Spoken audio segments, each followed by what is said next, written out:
Munti ka na kaming masisante dahil dito sa lumang bahay na to. Dito. Ano may tulak? Natanggap na kasi kami sa trabaho namin kahapon. Pre, isang magandang balita, natanggap na tayo sa trabaho natin kahapon. Bali, kailangan pre, nasa SM na tayo bago mag-umaga. Kailangan nandun tayo ng 5 AM kasi matayin pa tayong gagawin. Nakakatawa lang talaga dahil kahit papaano may pambudget na tayo. Ako mo sa pera, makakampo ko eh. Bali, yung bunso lang naming kapatid yung naiwan sa bahay. Mga damit pala pre mamaya. Sa paglabas nga namin, hindi namin inaasahan na dito na magsisimula ang lahat. Liwanag na sa labas. Wala kaming kaalam-alam habang inaantay namin yung susundo sa amin. Pinag-uusapan kasi namin ni Kuya yung tungkol sa mga customers namin. Pagka sinabi sa'yo na, boss, kulang yung sukli niyo, sabihin mo, boss, marunong ka ba magbenta? Kasi kaya ka suntukin. Sa bagay, mukhang tama nga naman si Kuya sa mga pinapayo niya sa atin. Yung sa sahod naman pwede ko kunin yung sa hapon. Anytime pwede mo po. Sa kalagitnaan nga ng pag-uusap namin, hindi namin inaasahan na dito na magsisimula ang lahat.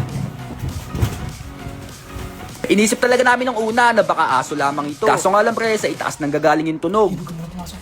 Ikaw nga muna, kuya. Pagpasok nga namin, eto agad yung sumalubong sa amin. Medyo abandonado na at talagang napakadaming kalat. Ito CR to. Kung makikita niyo pre, talagang medyo masangsang na yung mga amoy dito. Kuya, huwag mo ano dito. Dito na nga kami kinilabutan sa mahiwagang lababo nito. Ano may tulak? Dito na. Pakiramdam kasi namin may gumagalaw sa loob nito. Hindi kasi talaga kami sigurado kung saan nanggagaling yung gumagalaw. Kapag nakapokus kasi kami dito sa baba, biglang may gagalaw sa itaas. Sa mga oras na to, wala na talaga kaming ibang choice kundi pasukan yung pumapasok sa isip namin. Isang bagay na lang kasi yung pinaghihinalaan namin at eto yung kwarto dito sa loob. Napuntahan na kasi namin lahat ng sulok na itong bahay na ito maliban dito sa itaas. Kaya nakapag-decide kami na pasukin na ito. Malakas kasi yung kutob namin na may nakatago dito. Imposible kasi talaga na makagawa ng ingay yung multo kasi nga pre, hangin lang yun. Unang salta pa nga lang namin dito, sumalubong kaagad sa amin itong mahiwagang bata na ito. Di kami sigurado kung anong ibig sabihin nito. Ito pa lang kasi yung pinakaunang beses na may nakita kaming ganito. Sabihin ng pagmilan? Ibig sabihin yun yung bantay dito sa Hinalangan ni Kuya na baka ito daw yung nagbabantay dito. abandonado na to. Pero sa totoo lang pre, wala talaga kaming napansin na kahit ano dito. Maliban na lang dito sa bata na ito. Sa mga oras na to, nagbabalak na kami na bumalik sa kalsada. Kaso pagbaba namin, dito na nagsimula yung matinding trahedya. Pakiramdam kasi namin may tao sa itaas. Bigla na lang kasing may umupo dun sa upuan kanina. Ako ka pa sa akin. Kaya ito, pakinggan mo. Nga. Kuya!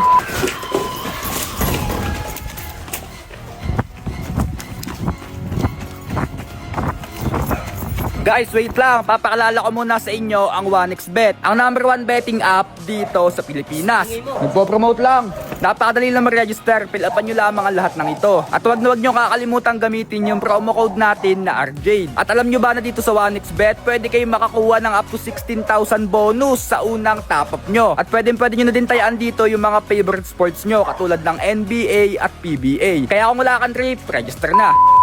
Papasok ang 1x. Parang takot yung mukha natin. Go. Para sa akin, papayuhan kita bilang kuya. Pagka sinabi sa'yo na, boss, kulang yung sukli niyo, sabihin mo, boss, marunong ka ba magbenta? Kasi kaya kita suntukin.